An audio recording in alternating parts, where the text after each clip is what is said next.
નમસ્કાર મિત્રો, આરોગ્ય યાત્રામાં આજે આપણે એક અદ્ભુત ઔષધિ જે વર્ષોથી વપરાતી આવી છે અને લોકો ભરપૂર ઉપયોગ કરે છે આપણા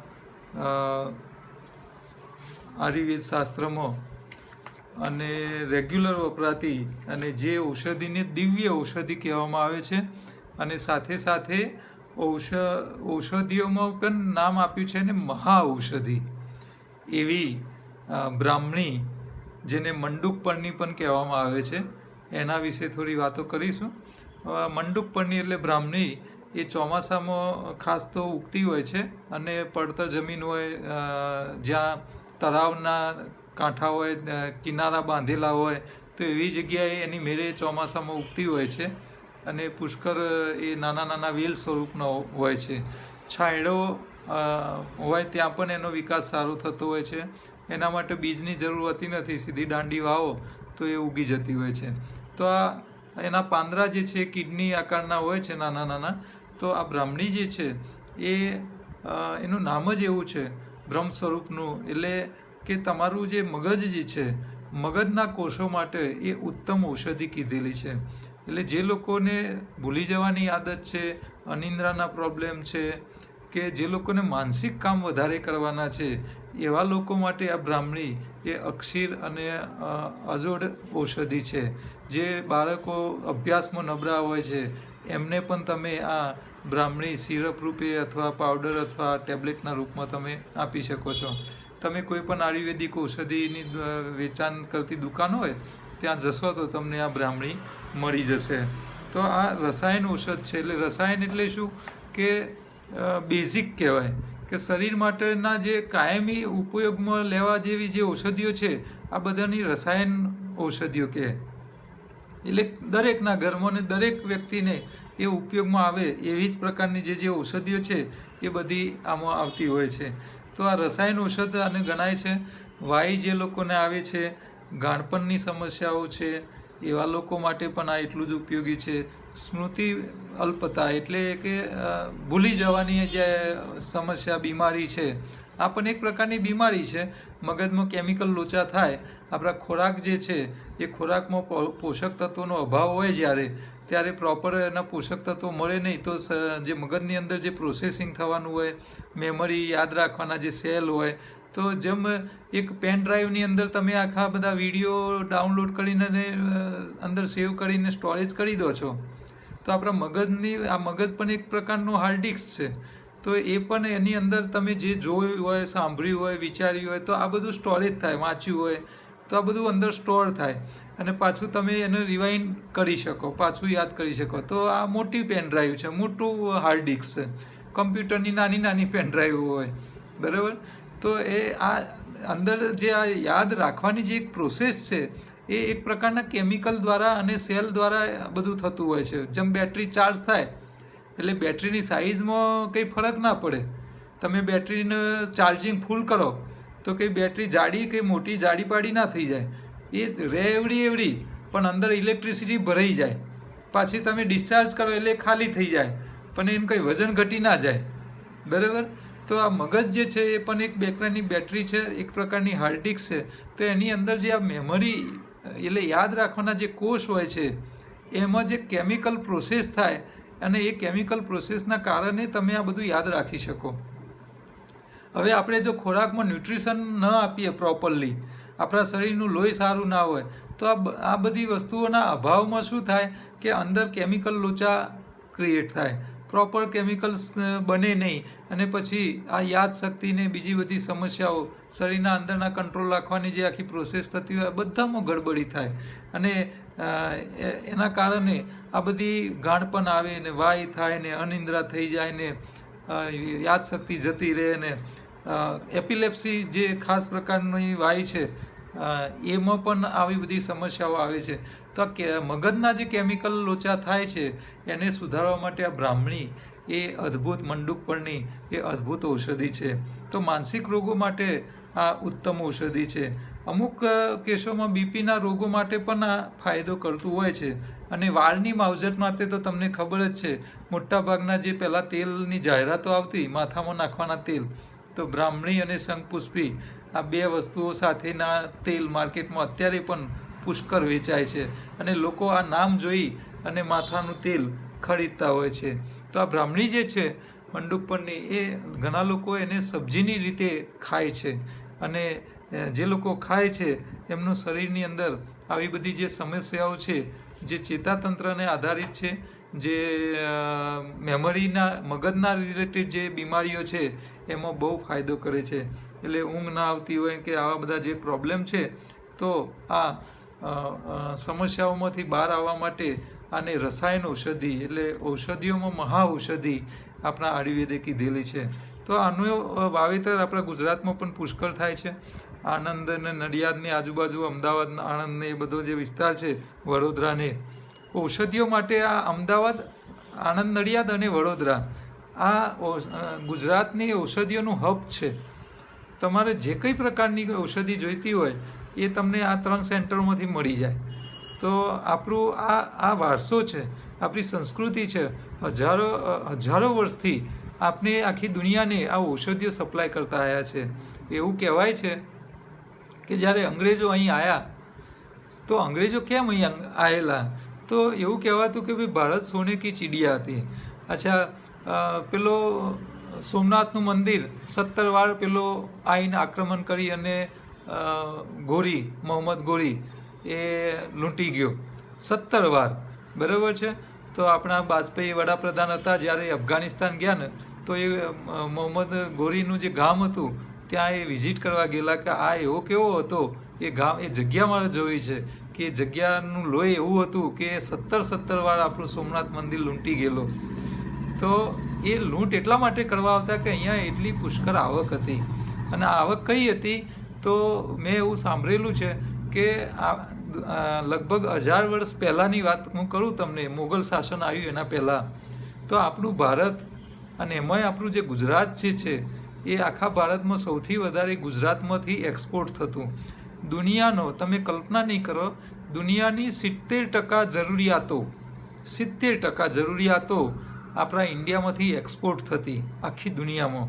આ નંબર 1 હતું. આજે ચાઇના જે છે એની જગ્યાએ આપણું ભારત હતું, બરાબર છે. તો આપણી તમે જુઓ અમદાવાદ, વડોદરામાં તો વર્ષો જૂની, 200 વર્ષ જૂની પેઢીઓ અત્યારે પણ કામ કરે છે. આયુર્વેદની હર્બલ આઇટમો તમે કહો એ વસ્તુ એ લોકો આયુર્વેદમાં તમને લાવી આપે. તો આ બધી જે પેઢીઓ છે એ વર્ષોથી આ ખેડૂતો જે ઔષધિઓ તૈયાર કરે છે, જંગલોમાં પેદા થાય છે, તો એ ખરીદે છે અને દવાઓ બનાવતી કંપનીઓને સપ્લાય કરે છે.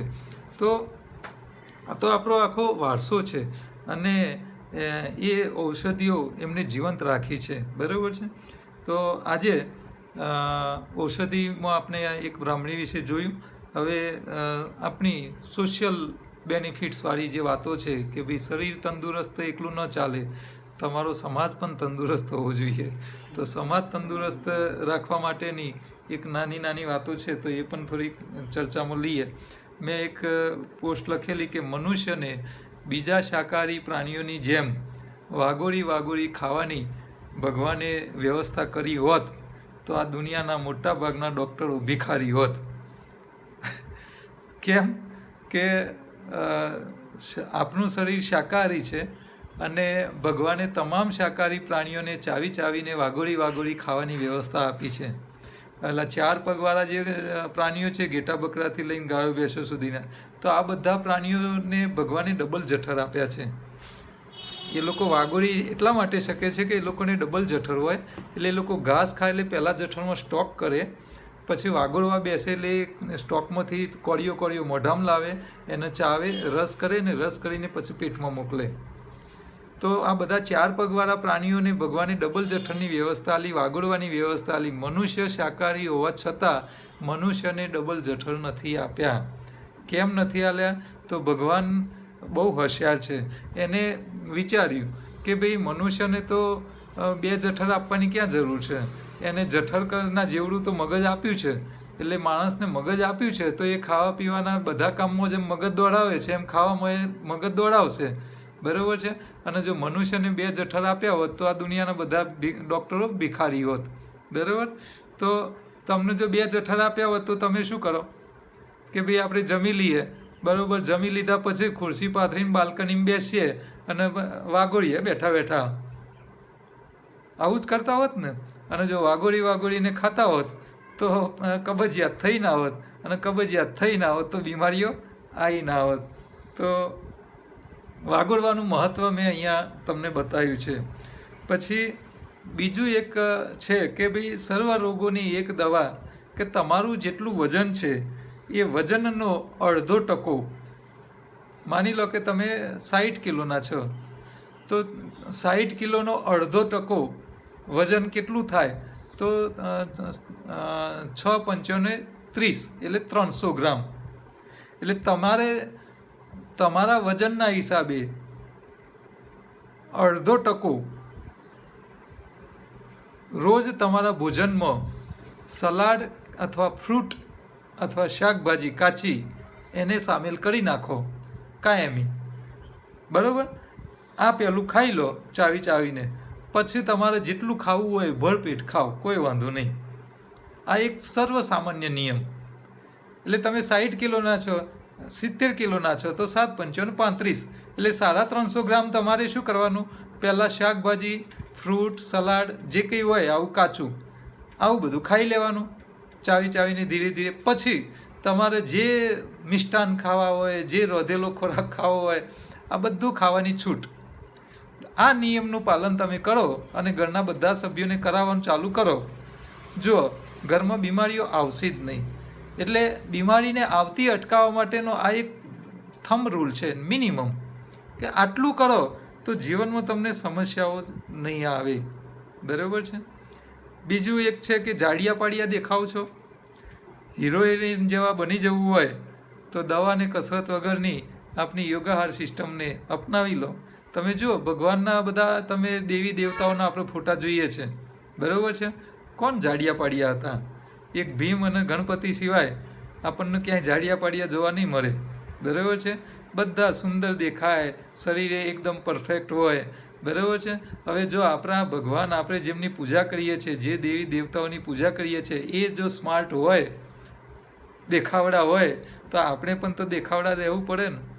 હા, પછી લોકોને જોવામાં શરમ આવે એવું શરીર લઈને ફરીએ તો એનો કોઈ મતલબ નથી, બરાબર. અચ્છા, આગળ ભગવા કપડાવાળા જ ગુરુ નહીં, કડવું પણ સત્ય કહે તેને સાચો ગુરુ માનવો, બરાબર. અને સાચું કહે તે બધા જ ગુરુ, એટલે ગુરુ એક નહીં રાખવો.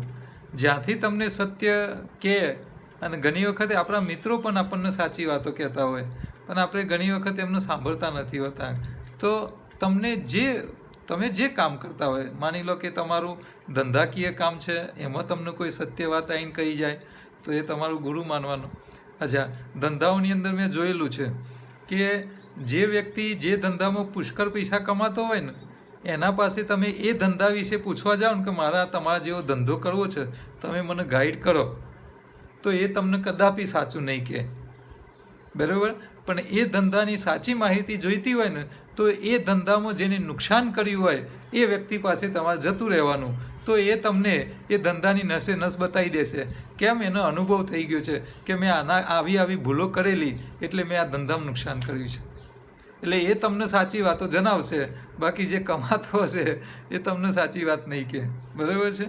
તો તમને જે પછી એ શરીર સારું રાખવાની વાતો હોય, સમાજના તમારા રીતિ રિવાજો માટેની કોઈ સાચી વાત કહેતો હોય, તમારા ધંધા માટેની હોય, બાળકોના વિકાસ માટેની હોય, બાળકોના અભ્યાસ માટેની કોઈ વાતો હોય, તો એમાં તમને જે સત્ય અને સાચી વાત કે ભલે કડવી લાગે પણ એને તમારે ગુરુ માનવો, બરાબર છે. અને ગુરુ એક ન હોઈ શકે, કારણ કે આપણા જીવનમાં રોજે રોજ દરેક બાબતો અસર કરે છે. કપડાં લત્તાથી લઈને તે વ્યવહારોથી લઈને ખાવા પીવાથી લઈને નોકરી ધંધાની અંદર દરેક જગ્યાએ આપણને ક્યાંક ને ક્યાંક સલાહની જરૂર પડે છે. તો તમને સાચી સલાહ હાલે એવા દરેક ફિલ્ડના ગુરુઓ રાખવા, એટલે મિત્રો તરીકે, એમ ગુરુ ની જેમ નહીં પણ મિત્ર તરીકે, બરાબર. અને કોઈ એક ગુરુની કંઠી પહેરવી નહીં, કોઈ એક ગુરુની કંઠી નહીં પહેરવી, કારણ કે કોઈ એક ગુરુ દરેક ફિલ્ડમાં હોશિયાર ના હોય, અને આપણે દરેક ફિલ્ડમાં હોશિયાર હોય એવા દરેક ગુરુની જરૂર પડવાની છે. એટલે ક્યાંય બંધનમાં ના રહેવું, બધાને માનવા, બધાને સાંભળવા, બરાબર છે. જેટલા સંપ્રદાયો છે એમાંથી બધાને સાંભળવા અને બધામાંથી સારું સારું લેવું, બરાબર. એકમાં ચોંટી ના જવું. હા, એટલે ભલે એમાં તમે સેવા આપો ને બધું કરો, વાંધો નથી, પણ દરેકને સાંભળો. હું એવું નથી કહેતો કે તમે બધાને છોડી દો, બરાબર. દરેકનામાંથી કંઈક મળે છે. તો આ બધા આપણા માટે ગુરુ છે. અને જો બધાની કંઠીઓ પહેરો તો પછી ગુરુ ગરમ જગ્યા નહીં રહે, કંઠીઓ ભરાઈ જશે. એટલે જો મારા ગરમ કંઈ નથી, મારા હાથમાં કંઈ નથી, હા, ઘડિયાળ ના હોય, કશું ના હોય. એટલે આવું કશું રાખવું એ નહીં કે ભાઈ આ નંગ પહેરો તો તમારી ઉન્નતિ થાય ને આ કરો તો જ આમ થાય ને આ કરવાથી આ થાય. આવું બધું મગજમાં નહીં રાખવું. આ બધા મનના ગ્રહો નડતા હોય છે. જે આપણને ના આવડતું હોય અને જે શીખવાડે એ આપણા ગુરુ. એટલે તમને જે ફિલ્ડમાં તમને કંઈક નવું શીખવાડે એ આપણા માટે ગુરુ, બરાબર. દીકરીના વ્રત પાછળ જેટલું ધ્યાન રાખો છો એટલું તેના શિક્ષણ પાછળ પણ ધ્યાન રાખો. અત્યારે વ્રતની આ ચોમાસાની સિઝન ચાલુ થાય એટલે વ્રતો બધા ચાલતા હોય છે. તો એના ઉપરનું મારી એક ભલામણ હતી કે તમે વ્રત આવે એટલે એના માટે બધું ડ્રાય ફ્રૂટ્સ લઈ આવો ને કપડાં લઈ આવો ને એના માટેના જે સાધન સામગ્રીની વ્યવસ્થા કરી આવો છો ને આટલું બધું તમે આ વ્રતોના પાલન માટે જેટલું ધ્યાન રાખો છો એના કરતાં વધારે એના શિક્ષણ માટે ધ્યાન રાખજો. વ્રત નહીં કરાવો તો ચાલશે, પણ શિક્ષણ અપાયેલું હશે તો એની જિંદગી એ સુધારશે. તમારું કુટુંબ પણ સુધારશે અને જે પક્ષે એટલે સાસરી પક્ષે જશે તો ત્યાંનું કુટુંબ પણ તરશે. એટલે આ વાતોનું તમારે ધ્યાન રાખવાનું છે.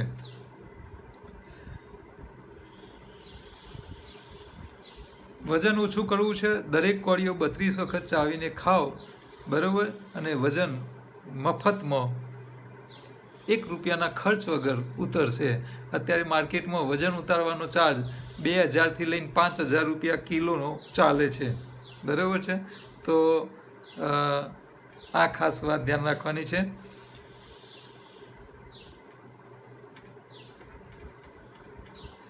એક હાડ વૈદે એના દુકાન આગળના જે ખાડા હતા એ પેલા રોડના મેન્ટેનન્સ કરવાવાળા મ્યુનિસિપાલિટીવાળા ખાડા પૂરીને રિપેર કરતા હતા. તો હાડ વૈદે એને રિક્વેસ્ટ કરી કે ભાઈ મહેરબાની કરી આના ખાડા પૂરવાનું રહેવા દો, મારા પેટ ઉપર શું કા લાત મારો છો. એટલે ખાડા હોય ને લોકો પડે તો હાથ પગ ભાગે, અને હાથ પગ ભાગે તો આ હાડ વૈદનું દવાખાનું ચાલે, બરાબર. તો આ બધી નાની નાની જે વાતો છે એ આપણને જીવનમાં બહુ ઉપયોગી થાય છે, બરાબર. તો બીજી બધી ઘણી વાતો હોય છે, પણ આપણે પાછું બધું લાંબુ કરવા જઈએ તો પ્રશ્નોત્તરી રહી જશે. હવે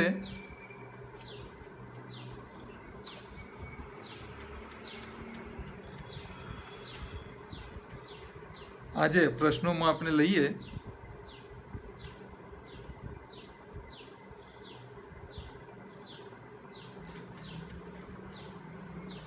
એક ભાઈએ મને લખ્યું છે કે આરોગ્ય યાત્રાના 123ના ભાગ મેં સાંભળ્યા છે, ખૂબ જ ગમ્યો છે. લોજિક આપનું ખૂબ સારું છે.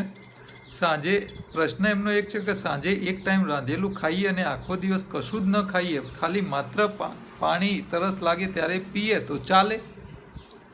તો અહીંયા વાંધો તો કંઈ આવતો નથી, તમે એક ટાઈમ ખાઓ એનો. પણ એક ટાઈમ જો ખાવું છે તો 50% રાંધેલું ખાઓ, 50% કાચું ખાઓ. કાચું ખાવાનું એટલા માટે હું ઇન્સિસ્ટ કરું છું કે કાચા ખોરાકમાં પોષક તત્વો જળવાયેલા રહે છે. જ્યારે તમે ગરમ કરો છો એટલે એ બધો ખોરાક પોષક તત્વોની જગ્યાએ શક્તિવાળો મતલબ કેલરીવાળો થઈ જાય છે. એટલે રાત્રે જો એકવાર ખાતા હો તો તમે 50% તમારો ખોરાક કાચાનો રાખજો, 50% રાંધેલાનો રાખજો, બરાબર છે.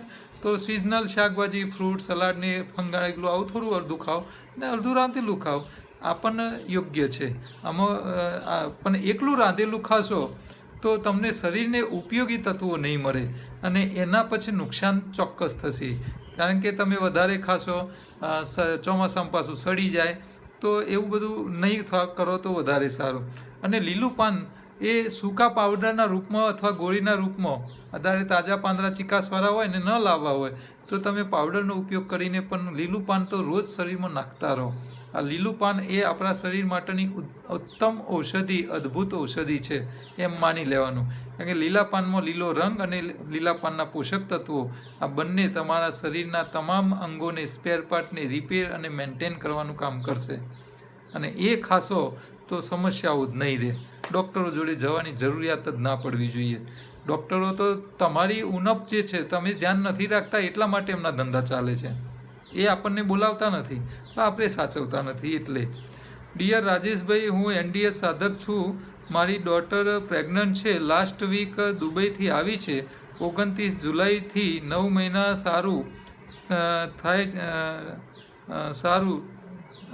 થાય છે નો એનીમા લઈ શકાય ખરો? હા, પ્રેગ્નન્ટ બહેનો એનીમાનો ઉપયોગ કરે તો એમાં કોઈ વાંધો નથી. એમને સૂતા કે એ રીતે નથી લેવાનું. ખાલી બેઠા ખાલી આંતરડું, આ ડાબી બાજુનું આંતરડું સાફ કરતા રહે તો એમાં કોઈ વાંધો નથી આવતો. અને ઊભા પગે બેસવાનું જગ્યાએ તમે યુરોપિયન કમોડ ઉપર બેસીને તમે લાંબો સમય પ્રેગ્નન્સી દરમિયાન પણ ઉપયોગ કરી શકો છો. એમાં કોઈ વાંધો નથી. મુકેશભાઈનો એક આ સવાલ હતો. અચ્છા, બીજા એક ભાઈએ લખ્યું છે વલ્લભભાઈ. હા, વલ્લભભાઈનો એક ફરીથી પાછો આવ્યો છે કે રાજેશભાઈ નમસ્કાર. વલ્લભભાઈ પટેલ થલતેજ, ઉંમર 70 વર્ષ, વજન છે એમનું 67 જ. આજે આપને 123 દિવસ સાંભળ્યા. 4 માસ 3 દિવસ એટલે લગભગ ત્રીજા ભાગનું વર્ષ થયું. એમને કાઉન્ટ કર્યું, ત્રીજો ભાગનું વર્ષ અને 3 દિવસ ઉપરના થયા. હવે કોઈ પ્રશ્નો નથી, કારણ કે વિડીયોમાં જવાબ NDSની માહિતીનો અદ્ભુત મળી ગયા. પણ 4 માસમાં આપણે કોઈ ઇમરજન્સી ના આવી. લો, મારી ચિંતા કરી, કામ ના આવ્યું છતાં પાક્કા એટલા નિયમિતતા, એ પણ કઈ જાતના સ્વાર્થ વગર. આપે જેટલી કાળજી લીધી છે તેટલી લોકો પોતાના ધંધા, નોકરી અને શરીર માટે પણ લેતા નથી. એટલે અહીંયા એમને આ વાત કરી છે કે માણસ સંસારી હોય એટલે એને એકાદ દિવસ તો ક્યાંક પડે ને, એમ કે ભાઈ તમે આટલું રેગ્યુલર રોજ એક વિડીયો બનાવી દો તો તમારે આવી કંઈ ઇમરજન્સી ના આવી કે એકાદ દિવસ ચૂકવું પડે કે છૂટી જાય. તો હવે અહીંયા હું ખાસ કહી દઉં તમને કે હું થોડું પ્રિકોશન રાખું છું કે ભાઈ માની લો કે કંઈ ઇમરજન્સી આવી ગઈ, અમારે બી આવે, ન આવે એવું નથી. અમે ઘર લઈને બેઠા છે, સંસારમાં છે, કુટુંબ છે, બધું છે. તો એ ન આવે એટલા માટે હું એક દિવસ એડવાન્સ પ્લાનિંગ રાખું છું. એટલે આજે જે વિડીયો હું રેકોર્ડ કરું છું એ તમને બીજા દિવસે જોવા મળે છે. એટલે કોઈક દિવસે આવી ઇમરજન્સી આવી જાય, આવું કંઈક થયું, સવારનો ટાઈમ આપણો બગડી ગયો, ક્યાંય બહાર જવાનું થયું, તો એ દિવસે રાત્રે પણ હું ટાઈમ કાઢી અને આ વિડીયો રેકોર્ડ કરી અને YouTube ઉપર મૂકી રાખું, જે તમને બીજા દિવસે જોવા મળે. તો પ્લાનિંગ કરી રાખું છું. એટલે આવું થતું હોય પણ એ તમને ખ્યાલ ઉપર આવે નહીં. બરાબર? લોકોને સમજાવો. તમારી સાથે મારું પ્રૂફ છે.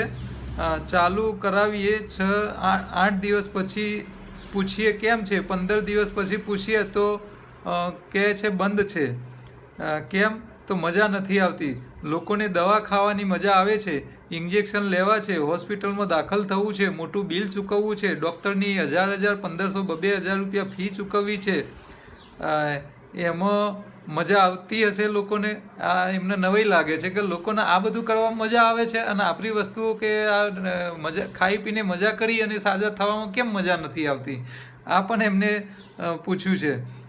કેટલાકને મારે ખર્ચે એના પોટ આપેલા છે. એમને ઘણા લોકોને એમના ખર્ચે પોટ આપ્યા છે, પરંતુ જ્યારે પણ એ પૂછો તો એ વાપરતા નથી ને માળિયામાં પડી રહ્યા છે. એટલે તમે સેવાભાવથી આપો છો તો પણ લોકોને એની કદર નથી. મારા નાના ભાઈની દીકરી 38 વર્ષની ઉંમર છે, નોકરી કરે છે.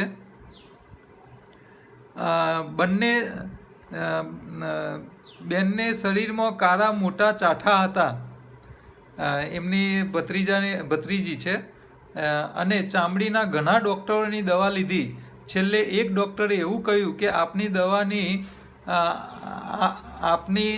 દવાની કોઈ શોધ થઈ નથી અને તમારો રોગ મટશે નહીં. આ એમને છેલ્લે આવી એક ડૉક્ટરે વાત કરી એટલે બધા ડૉક્ટરો ફરી ફરીને છેલ્લે એક ડૉક્ટરે જ્યારે સાચી વાત કરી કે આની કોઈ દવા નથી તમારી આ ચામડીના રોગની અને એનો કોઈ ઈલાજ નથી, એની કોઈ દવા શોધાઈ નથી, આવું જ્યારે છેલ્લે ડૉક્ટરે કીધું પછી એમને આ વલ્લભભાઈએ એમને સમજાવ્યા અને NDS ચાલુ કરાવ્યું. આજે શરીરમાં એમનો એક પણ ડાઘ રહ્યો નથી. આ એમનો અનુભવ એમની ભત્રીજીનો આપ્યો છે. આજે પણ કડક પાલન કરે છે, વજન ઘટ્યું, રૂપાળી થઈ ગઈ છે, એટલે દેખાવ પણ એનો સરસ થઈ ગયો છે. એને કોઈ પૂછે છે કે ભાઈ ક્યાં સુધી ચાલુ રાખીશ, તો એમ કે આ ખાવા પીવાનું સિસ્ટમ ક્યાં સુધી ચાલુ રાખીશ, તો એવો જવાબ આપે છે કે જીવીશ ત્યાં સુધી આ સિસ્ટમ હું ચાલુ રાખીશ. અને એને જોઈને ઘણા લોકો ચાલુ કરે છે, ફાયદો છે, છતાં લોકો ચાલુ કરીને પાછા બંધ પણ કરી દે છે. આપના દરેક વિડીયોને હું લોકોને મોકલું છું અને લોકો પાસે વિડીયો જોવાનો ટાઈમ નથી. આ પણ એમની એક ફરિયાદ છે. એટલે આપણે આપનું કામ કરતા રહેવાનું. અમે એ અપેક્ષાએ કામ કરીએ છીએ કે આ બધા જોવાવાળા કંઈ 100% પાલન કરવાના નથી, પરંતુ અમારી વાતો સાંભળીને થોડા લોકો 10% લોકો પણ કામ પાલન કરશે એટલે અમને અમારી મહેનત કર્યાનું અમને ફળ મળી ગયું એવું અમે માનીશું. એટલે તમે પણ અમારી જેમ લોકોને આપતા રહો, કહેતા રહો, ભલે લોકો અપનાવે કે ન અપનાવે. 5 જણને કહેશો, 10 જણને કહેશો ને એકાદ વ્યક્તિ એનો અમલ કરશે એટલે આપણું કર્મનું ફળ મળશે. ઉપરવાળો કર્મનો હિસાબ રાખે છે, બરાબર છે. આટલું યાદ રાખવાનું. પછી લોકો શું કહે છે. ઘણા લોકો તો આપણા ચાંદલોડિયામાં એક ચંદ્રકાંતભાઈ જાની સાહેબ હતા, આપણું સેન્ટરમાં એ આવતા, તો એમને એ ક્યાંક જાય ને થેલો લઈને એટલે લોકો એમની ઠઠ્ઠા મસ્કરી કરતા કે એ કાચાવાળા આવી ગયા, કાચાની જ વાતો કરશે. લોકો ઊભા થઈને જતા રહેતા. પણ એ જ લોકો જ્યારે હાર્યા, થાક્યા, ડૉક્ટરોએ એમ કહી દીધું કે તમારા આ રોગની ક્યાંય ઈલાજ નથી, એવા વખતે એ ઠઠ્ઠા મસ્કરી કરવાવાળા પાછા સાહેબ જોડે આવતા અને આ પ્રથા સમજી અને પ્રયોગ કરતા અને પાછળ દવા મુક્ત થતા. એટલે લોકો વાળવા જાવ તો વળતા નથી. આપણી ગુજરાતીમાં સરસ કહેવત છે, વાર્યા વરે નહીં, હાર્યા વરે. થાકશે એટલે એને ચોક્કસ આવવું પડશે. એના માટે બીજો ક્યાંય રસ્તો જ નહીં બચ્યો હોય, બરાબર છે. પરંતુ આપણને તકલીફ એ વાતની થાય છે કે ઘણા પેશન્ટો એવા હોય છે કે જ્યારે થાકીને આવે છે ને એ વખતે એનું શરીર પણ એને કામ આપી શકે એવું હોતી હાલતમાં હોતું નથી. એટલે કારણ કે જો એનું પાચનતંત્ર ખલાસ થઈ ગયું, આપણી સિસ્ટમમાં બેનિફિટ ક્યાં સુધી મળે કે એ જે રસ પીવે એના આંતરડા એને શોષણ કરે અને લોહીમાં ભરવે. આ સિસ્ટમ ચાલુ હોય ત્યાં સુધી એના માટે બચવાના ચાન્સ રહે. પણ જો એ સિસ્ટમ પણ પતી ગઈ હોય પછી એને બચવાના ચાન્સ રહેતા નથી. એટલે અમારા સેન્ટર ઉપર ઘણી વખતે વર્ષ પહેલાં અમારી પાસે આવી ગયો હોય પેશન્ટ અને છેલ્લે પછી બધી જગ્યાએથી થાકે અને પછી પાછો આવે અને એ પાછો કહે ખરો તે 1 વર્ષ પહેલાં 2 વર્ષ પહેલાં તમારી મુલાકાત લઈ ગયો હતો અને હવે ક્યાંય આડો ના રહ્યો એટલે પાછો આવ્યો છું. હવે એવા વખતે એનું પાચનતંત્ર જો કામ આપતું હોય તો બચી ગયો, નહીંતર પછી એના માટે ચાન્સ રહેતા નથી, બરાબર છે. તો આ આપણે જોઈએ છે, આપણે સામેથી એમને કીધેલું હોય છે, સમજી ગયા હોય છે, છતાંય અપનાવતા નથી. કેમ કે માઇન્ડ જે છે ને એ બહુ લોકો ઉપર બહુ ભરોસો કરે, પોતાની જાત ઉપર ભરોસો હોતો નથી. આપણે એમના આગળ 2-2 કલાક અમે સેન્ટર ઉપર શાહીબાગ સેન્ટર ઉપર હું 2 કલાક લેક્ચર લઉં છું. ભલે 5 માણસો હોય કે 3 જણા હોય કે એક પેશન્ટ આવ્યો હોય, એક વ્યક્તિ આવ્યો હોય તો પણ હું 2 કલાક એને સમય આપું છું અને 2 કલાક એનું માઇન્ડ વોશ કરું છું. બધી જ સિસ્ટમો એને સમજાવું છું. પછી એને કહું છું કે હવે તું તારા મગજમાં કોઈ લોજિકલી કોઈ પ્રશ્ન હોય તો પૂછ, કંઈ સમસ્યા હજી રહી ગઈ હોય તો પૂછી લેજો, બરાબર. અને એ વખતે પેશન્ટ પાછો એમ બી કહે હવે મને કોઈ વાંધો નથી સાહેબ, હું ઘેર જઈને આ જ કરીશ. પણ જેવો ઘેર જાય એટલે પાડોશીઓ આવી જાય, સંબંધીઓ આવી જાય અને ડૉક્ટર જોડે જાય પાછો ડૉક્ટરને એમ કહે કે આવું આવું હું કરીશ, એટલે ડૉક્ટર પાછું મગજ ફેરવી કાઢે અને છેલ્લે પાછો એ ચારે બાજુ એવા ભેરાઈ જાય કે એનું માઇન્ડ જે છે એ પાછું એ પેલા લોકોની લાઈનમાં ચાલવાનું થઈ જાય. તો આવું અમે જોઈએ છે.